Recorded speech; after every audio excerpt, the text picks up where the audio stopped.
Hi there. A while back, a good friend of mine, actually James, uh, got me Count Yorga Vampire, which is really comical considering what we're going to talk about in this movie. Recently, the Count Yorga collection was announced by Arrow Video, which I will be double dipping on. But what did I think of what Count Yorga after seeing it after all these years? Because it's been, last time I saw this was back on TV, back in the early, probably in the mid '80s. One of those like monster like host show type of things. So I'm gonna be right back, and we're gonna talk about Count Yorga, vampire.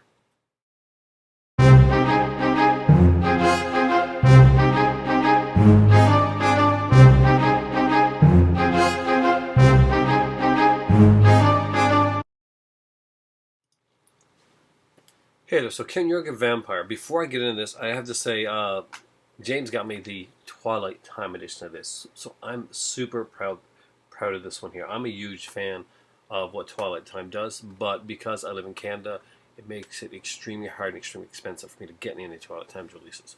Uh, this was one that I really wanted, and this is part of the limited edition series. It has some great features. I'm going to mention the features on here first, and then we'll get into the actual review of the film. So it has the isolated score track, which Twilight Time are famous for. We've got an audio commentary with Dave Duvall and Tim Sullivan, two great commentators. My Dinner with Yorga, the Robert Corey Rue Morgan interview, a reading by David Duvall and Tim Sullivan. Fangirl Radio tribute to Robert Corey with Tim Sullivan. And basically, they have one of them plays actually Robert Corey in that interview. Uh, so so you can see it has it does have interior art, which I'll show you guys before I get into the review of the film. I'm going to try and make this like a hopefully concise but quicker review. So not all my videos are going to be like 30-40 minutes long. So here we go. I love the interior of this. It is just it's incredible. And this one does come, like all the limited editions, with the booklet, and the artwork in this is amazing with the poster on the back, and just some great writing on the inside to check out. So, Count Yorga is a kind of a different film. When this film was started, it was meant to be like kind of a softcore film. There's like a think like Dracula Sucks with Jamie Gillis and Reggie Alder. That was like a hardcore film that had kind of like a softer core version. It wasn't a bad film, I gotta say. Back in the day, I didn't think that Dracula Sucks was a bad film. This thing was kind of meant to go that way. They had meant to make sort of an more an adult type of film, and you can tell you can actually make a drinking game out of where the sex scenes are supposed to be in this movie. And I say supposed to be because it didn't turn out to be like an adult film. It didn't go for the soft core out. Robert Corey, the actor that was chosen, and I think part of the reason that he was chosen was because he does have kind of a facial structure that is similar to Christopher Lee. Uh, like kind of like he's got a passing Lee resemblance. They got the hair done to make him more like vampiric. And he said when he started the film, like no to any of the softcore scenes, and he would have been extremely pissed if he would have put him in after behind his back.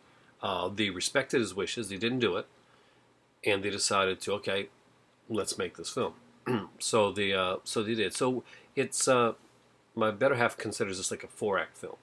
Do I? Sort of. The first part of the film actually has a really great opening with a with this seance, and the Count Yorga is introduced as like the person like that's like doing the seance at this party. He's doing a seance. This girl's mother has passed away, and it's actually a really good scene, a really good opening scene. It's really strong, and the actress Donna that does the role, she has when she's talking about her mom, and she breaks down while talking about her. That's a really good, powerful scene. That's not followed through totally through this, the entirety of this film, and we'll get into that. The actor that plays him, Robert Corey, is well as always. Robert Corey is pretty phenomenal.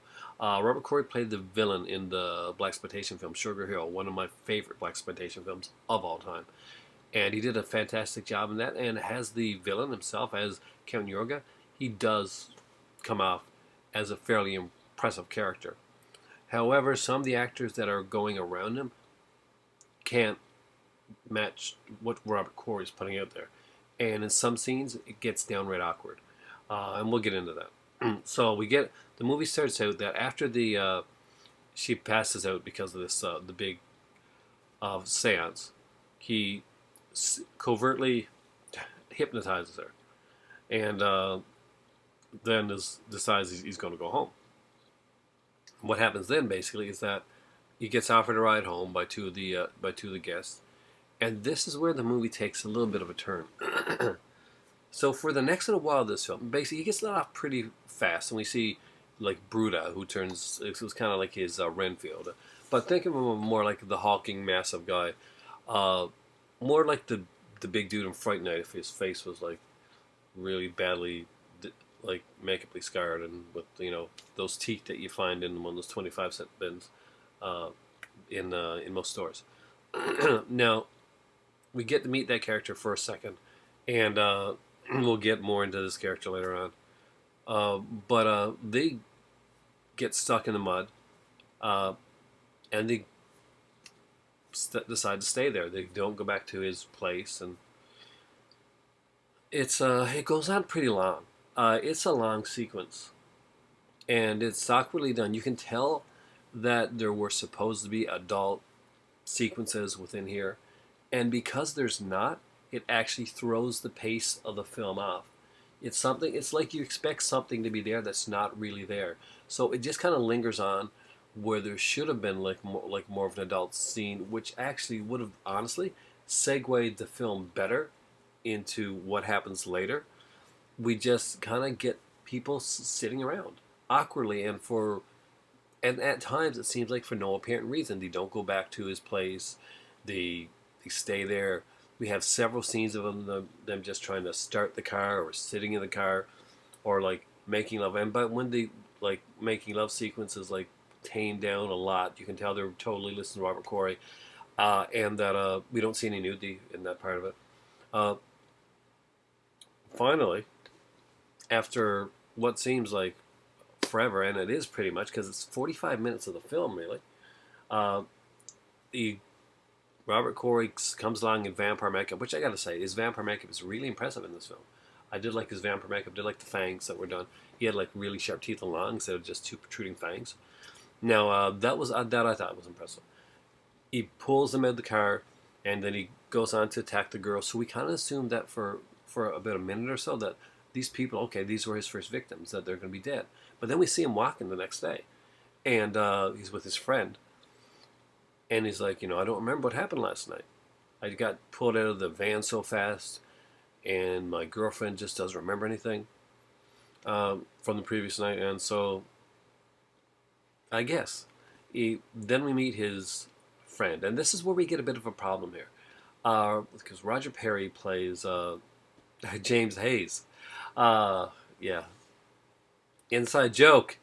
Uh, but the problem is James Hayes, the character of James Hayes, the vampire hunter, is pretty flat.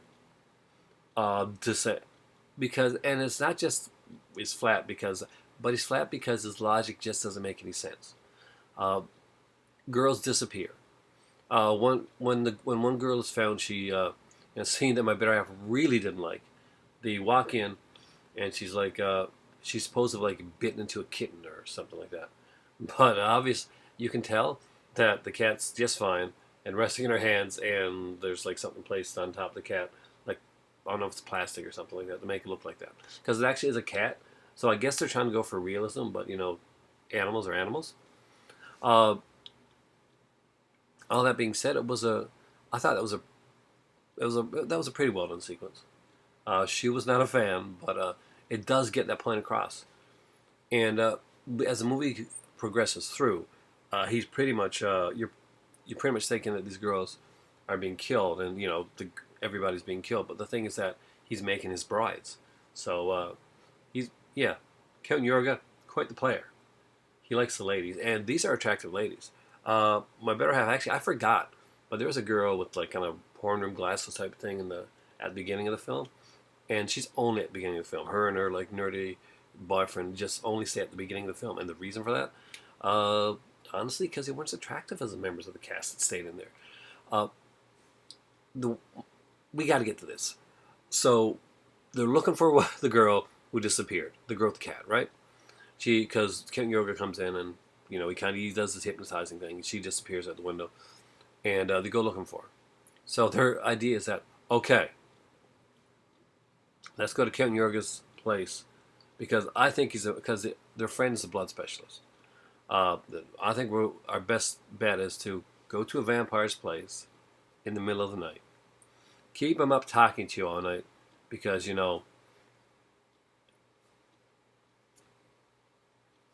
reasons. Because he's going to stay up all night and be so enthralled here's the conversation that he's going to disintegrate. Yeah, he's been a vampire for hundreds of years. I don't think that's going to happen. However, Mr. Blood Specialist thinks that's a great idea. Not only is that a great idea, but the girl that he apparently wants most, and her name is Donna, the one whose mother died, and that's why the whole seance started in the first place. And we haven't seen we haven't seen for like quite a bit of the movie. They say, whoa, the vampire may really want her. Let's bring her with us. She'll be safer. She'll be safer at the vampire's house in the middle of the night because reasons. No, because she needed to go there. They needed to find. She hasn't been in the movie, so they had to bring her in somehow. So that was their plot. That stretched it. Yeah, well.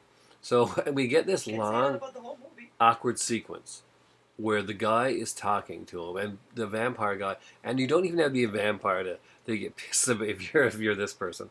They're like, so what time is it? Oh, it's 4 in the morning. Oh, it's 4:30. It's 4:35, and he's like, what? It's pretty late. Maybe you should go. Like anybody, I don't care if you're a vampire, werewolf, a zombie, whatever. Don't go to somebody's house at 4:30 in the morning. I can honestly tell you, and I consider myself a really nice guy, but if somebody comes to my house and says, let's stay up, and I'm exhausted, Aaron's going to sleep. They can sit there all they want. I'm going to bed at 4:30 in the morning. I'm sorry. No, not happening. There. See, Smokey? You want to be on camera? And your butt on camera anyway? Anywho. Basically, it's a really funny sequence because it just keeps going on and on. And he's like, finally, no, shag this. That's it. I'm going to bed. And he goes to bed. So at this point, we got Donna left. We got her boyfriend left. We got the boyfriend of the other girl left. And yes, we did. And we got the blood specialist left. No. So yes, and then the boyfriend of the other girl gets his back broken in the next scene. Because he lives. The reason why they went in the first place Was to find to count to find the girl. Oh, because the guy goes first. The boyfriend went there. I forgot that part. Is he? Okay, so yeah, I got in the wrong order. So the boyfriend's back is broken first, and he dies, because that's the reason why they actually go to Count Yorga. that's a pretty good scene actually, the back breaking sequence. Yeah. It's just like you put something there and you just hear a crack, but this is fairly well done.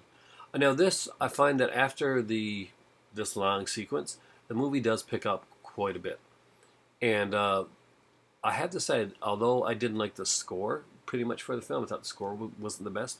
I really did like the cinematography for this film. It's actually very beautifully shot, and Twilight Time's print on the film is really, really good. So that always helps as well. Again, Robert Quarry just steals the show and the scenes, and he just does such a great job with it. The women in this film, by far and large, are beautiful women, and Donna, in the last third of the film, is pretty much going around in a see-through nightgown, and it's impressive. The ending of the film, it's a brutal film. I mean, like their idea to finally get them spoilers from here. I know, by the way, real big spoilers now. Is that basically what they're going to do is go to the mansion, get Donna, because he's taking Donna now.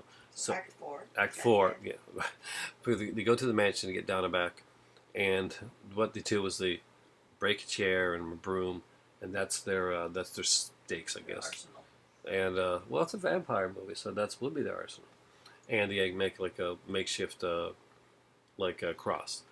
However, he has the vampire brides, and he shows and you can tell. And this is actually a real, actually cool sequence because you know that their idea is preposterous. You know it's a horrible idea, and they acknowledge it in the film. When he gets there, when James Hayes, blood specialist extraordinaire, gets there, and Count Yorga meets him, and they have like they start to have a little bit of that conversation. It's like, oh my God, they're not gonna have that long conversation again, but they don't. He said, "There's no need for this. I guess you want to see the truth," and he really doesn't. You can see on his face, and this is the best acting that he does in this whole film. Uh, he realizes, crap, this is a horrible idea. He's a vampire. I was right. I don't think I'm going to get out of here. And that was impressive. It was probably, for me, one of the most impressive sequences of the film. And his demise with the vampire brides is actually pretty well done. The girls are very attractive in this film, and the brides attack him. The brides are used well. They use a lot of like a kind of the '70s like slow motion type of thing, which I thought worked well for the film. But some people are going to find it like kind of ultra cheesy now.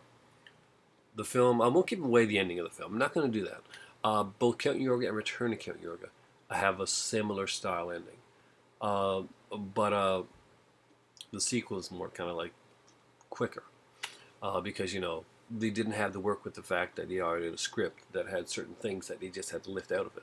Now here's the thing: Count Yorga is an uneven movie because things were lifted out of the script to make way for a serious horror film. Uh, the script unfortunately wasn't reworked enough afterwards to like just make it a serious horror film. What they really did was just pretty much leave the serious parts in and take out those other parts. But those other parts were glaring omissions without the film, which throws off the pacing. That, and I have a feeling that some of the actors that they chose for the film, aside from Margaret Quarry, maybe a couple of others like Michael McCready, were probably chosen for the other type of film that they had planned this to be. I.e. the women. Yeah, well, the women and even like the more like the I guess the hunkier for '70s type guys. Uh, but overall, did I enjoy Count Yorga? Probably more than she did. It was a throwback to when I was like a kid watching a monster movie, watching a vampire movie. One of those like nightmare type, count, Fright Nighty type of theater type things. And overall, I really did enjoy the film. You do have some great features on there. It is a fantastic looking edition. If you can get your hands on this, it is one that I do recommend. So, what would I give Count Yorga? Uh, it's not a perfect film. Pacing's off, though, but there's enough to definitely recommend it as a film that you should probably watch. This is a bit of a pricey film, so you may want to wait to get although this is what I would consider a premium edition of this film, that I'm very proud and glad to have. I think that if you're not really into vampire films, if you don't know this type of thing first, this is a watch before you buy. Uh, Tell them not to expect Blackula. yeah, it's Don't expect that because that's what I want to. expected Blackula. Well, the type of. Yeah, she expected more of like the Blackula, the blaxploitation, but that's like this completely different genre. Now, Count Yorga was extremely popular film. This changed the way that Hammer horror, who were the kings of this at the time, made their films. They took their gothic thing and they kind of tossed it out the window and they brought Dracula into the modern day because Count Yorga was a popular film. They actually did a sequel to Count Yorga, which I'll talk about hopefully when I get sequel. I don't own that one right yet, and they're putting out a collection, so I'll grab that. Uh, but yeah, we had a great time watching this. The first half of the film starts strong, then it gets really slow during one sequence. The ending part of the film, I think, was really strong and extremely well done. There's some things that seem like beyond preposterous, but that being said, that sequence when he looks at Count Yorga and realizes he's screwed, he realizes how bad of a plan he had. It almost makes up for the fact that this is a horrible plan because Unlike in most films where it's just, people do stupid things and things happen. You run up the stairs instead of ringing at the door and all that type of stuff. At least it acknowledges the fact that, crap, I just made a really horrible decision. That's worthy. And for that reason, my original 3 out of 5 Broken wooden chairs. broken wooden chairs. Yeah, I like that. I like that. Broken wooden chairs is actually going to get 3.5 out of 5 broken wooden chairs. And in the right mood, this will get a 4. Thanks for watching. I am Aaron. My better half is over there and barely on the screen. You can see my cat Smokey. I'm extremely thirsty, so right now it's a time for blood. No, it's time for tea. Have a great night.